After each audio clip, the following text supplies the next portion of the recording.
प्यारे बच्चों, कैसे हैं आप सब? आशा करती हूँ आप सब अच्छे होंगे, स्वस्थ होंगे। स्वागत है आपका इस कक्षा में। आइए आज हम पढ़ते हैं व्याकरण का पाठ 11 क्रिया।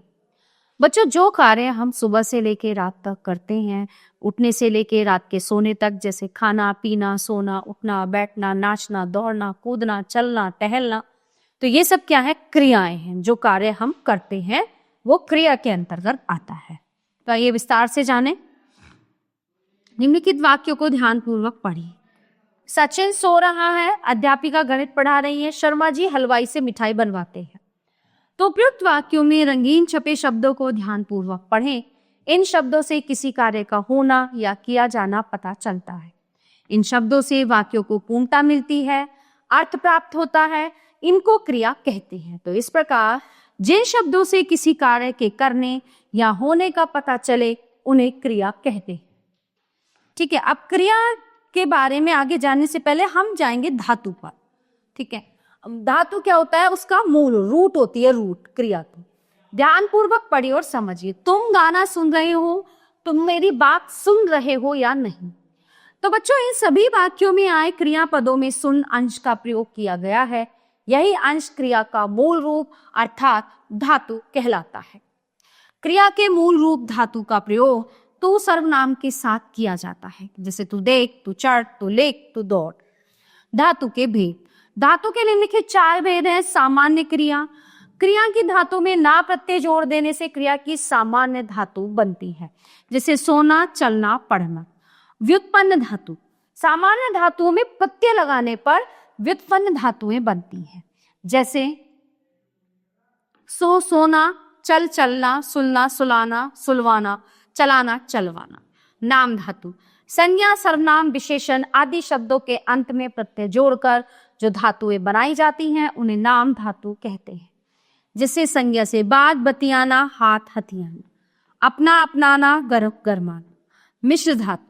वे धातुएं जो संज्ञा, विशेषण तथा क्रिया विशेषण शब्दों के बाद करना, लेना, लगना, होना, आना आदि लगाकर बनाई जाती हैं, उन्हें मिश्र धातु कहते हैं, जैसे संज्ञा से जान लेना, ठीक है, बात करना, बुरा होना और अच्छा लगना।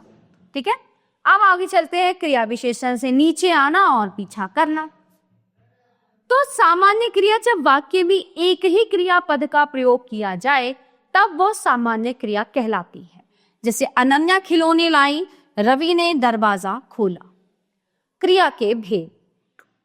क्रिया के भेद 2 आधारों पर किए जाते हैं, कर्म के आधार पर और प्रयोग संरचना के आधार पर। कर्म के आधार पर क्रिया के भेद। अकर्मक क्रिया। अ यानी बिना कर्मक कर्म की वे क्रियाएं जिनमें कर्म नहीं पाया जाता और ना ही कर्म की अपेक्षा होती है, अकर्मक क्रियाएं कहलाती। इन क्रियाओं का प्रभाव सीधे कर्ता पर पड़ता है, जैसे नर्तकी नाच रही है। नर्तकी क्या नाच रही है? कोई उत्तर नहीं है। समीर तैर रहा है। समीर क्या तैर रहा है? यहाँ पे कोई उत्तर नहीं है। तो इन वाक्यों में क्रिया का सीधा प्रभाव कर्ता पर पड़ रहा है। यहाँ कर्म का सर्वथा अभाव है, अतः ये क्रियाएं अकर्मक हैं। अकर्मक क्रिया की पहचान के लिए क्रिया से पहले क्या, किसे, किसको लगाकर प्रश्न करना चाहिए। यदि कोई उत्तर नहीं मिलता तो क्रिया अकर्मक है। ठीक है। सकर्मक क्रिया। स मतलब साथ यानी कर्म, कर्म के साथ वे क्रियाएं जिनमें कर्म पाया जाता है अथवा कर्म की अपेक्षा होती है, सकर्मक क्रियाएं कहलाती हैं। जैसे कविता बाल सुखा रही है, कारीगर कालीन बुन रहा है। इन वाक्यों में क्रिया का फल कर्ता पर नहीं बल्कि कर्म पर पड़ रहा है, अतः ये क्रियाएं सकर्मक हैं। सकर्मक क्रिया की पहचान करने के लिए क्या, किसे अथवा किसको लगाकर प्रश्न किया जाता है। उत्तर में यदि कोई निर्जीव वस्तु या पदार्थ प्राप्त हो तो वो क्रिया का कर्म होता है, अर्थात क्रिया सकर्मक है। जैसे सरिता पानी भरती है। सरिता क्या भरती है? पानी। किसान बीज बो रहा है। किसान क्या बो रहा है? बीज। सकर्मक क्रिया के 2 भेद। एक कर्मक क्रिया। जिन क्रियाओं में एक कर्म पाया जाता है वे कर्मक क्रियाएं कहलाती हैं, जैसे सोनिया कपड़े सिलती है। सोनिया क्या सिलती है? कपड़े। कर्ता, कर्म और क्रिया। हर्ष आम खरीद रहा है। हर्ष क्या खरीद रहा है? आम। द्विकर्मक क्रिया। जिन क्रियाओं में 2 कर्म पाए जाते हैं वे द्विकर्मक क्रियाएं कहलाती हैं, जैसे अमित ने मीरा को उपहार दिया। ठीक है। कर्ता कर्म कर्म क्रिया। माँ ने बेटे को कहानी सुनाई। अमित ने किसे उपहार दिया? मीरा को। माँ ने किसे कहानी सुनाई? बच्चे को। अमित ने मीरा को क्या दिया उपहार? माँ ने बच्चे को क्या सुनाई? कहानी। प्रयोग संरचना के आधार पर क्रिया के भेद। संयुक्त क्रिया साधारणतः मुख्य क्रिया के साथ सहायक क्रिया का प्रयोग किया जाता है, जिसमें पहली मुख्य क्रिया होती है और दूसरी सहायक क्रिया जो कि मुख्य क्रिया के अर्थ का विस्तार करती है। तो इस प्रकार की क्रिया संयुक्त क्रिया कहलाती है। जैसे निकिता दवाई खा रही है, मुकुल पिताजी बुला रहे हैं। तो दो या दो से अधिक धातुओं से मिलकर बनी क्रियाएं संयुक्त क्रिया कहलाती है। नाम धातु क्रिया, जो क्रियाएं संज्ञा, सर्वनाम, विशेषण, अनुकरणात्मक आदि शब्दों में प्रत्यय जोड़कर बनाई जाती हैं, वे नाम धातु क्रियाएं कहलाती हैं। जैसे संज्ञा शब्दों से लज्जा लजाना, फिल्म फिल्माना, टक्कर टकराना। सर्वनाम शब्दों से मैं मिमियाना, आप अपनाना। ठीक है। अनुकरणात्मक बड़बड़ बड़बड़ाना, दंदन दंदनाना, गुड़ गुड़ गुड़गुड़ाना, टिम टिम टिमटिमाना। प्रेरणार्थक क्रिया, प्रेरणार्थक क्रिया में खुद ना करके ना किसी दूसरे को प्रेरित किया जाता है कार्य करने के लिए। तो जब कर्ता स्वयं कार्य ना करके अन्य को कार्य करने के लिए प्रेरित करता है, तब वो क्रिया प्रेरणार्थक क्रिया कहलाती है। जैसे नवीन पक्षियों को दाना डालता है, नीतू गाय को घास खिलाती है। इन दोनों वाक्यों में डालता और खिलाती प्रेरणार्थक क्रियाएं हैं, क्योंकि यहाँ कर्ता स्वयं कार्य नहीं कर रहा है बल्कि किसी दूसरे को प्रेरित कर रहा है।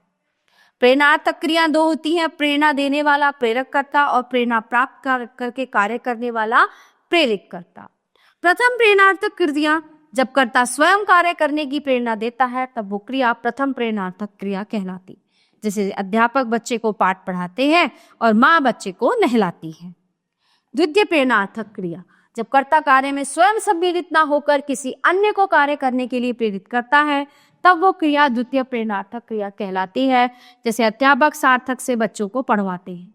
अध्यापक स्वयं कार्य न करके सार्थक को कार्य करने के लिए प्रेरित कर रहे हैं। श्रेया दर्जी से हेमा के कपड़े सिलवा रही है, तो प्रेरणा दर्जी को कपड़े सिलने के लिए प्रेरित कर रही है। ठीक है। प्रेरणार्थक क्रियाओं के अन्य उदाहरण, पीना पिलाना पिलवाना, लिखना लिखाना लिखवाना, बोलना बुलाना बुलवा। पूर्वकालिक क्रिया मुख्य क्रिया से पहले होने वाली क्रिया पूर्वकालिक क्रिया कहलाती है। ठीक है। विपुल ने दौड़कर गेंद उठाई, नानाजी फल खरीदकर घर लाए। तो इसमें ये पूर्वकालिक क्रिया है, ये मुख्य है, ये पूर्वकालिक है और ये मुख्य है। ठीक है। इन वाक्यों में खरीदकर तथा दौड़कर पूर्वकालिक क्रियाएं हैं, क्योंकि ये आए तथा उठाई मुख्य क्रियाओं से पहले घटित हो रही। उदाहरण, मैला उड़कर पेड़ पर बैठ गई, मांसी खाकर सोने चली गई। गरिमा घर आकर खेलने जाएगी, बेटा थोड़ा पढ़कर चले जा।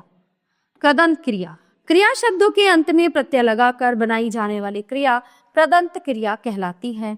कृदंत क्रियाएं तीन प्रकार की होती हैं, वर्तमान कालीन, भूतकालीन और पूर्वकालीन, यानी पढ़ता, पढ़ा और पढ़। प्यारे बच्चों, ये था हमारा पाठ क्रिया जो यहीं पे समाप्त होता है। आशा करती हूँ आपको अच्छी से समझ आया होगा। मिलते हैं अगली कक्षा में। धन्यवाद।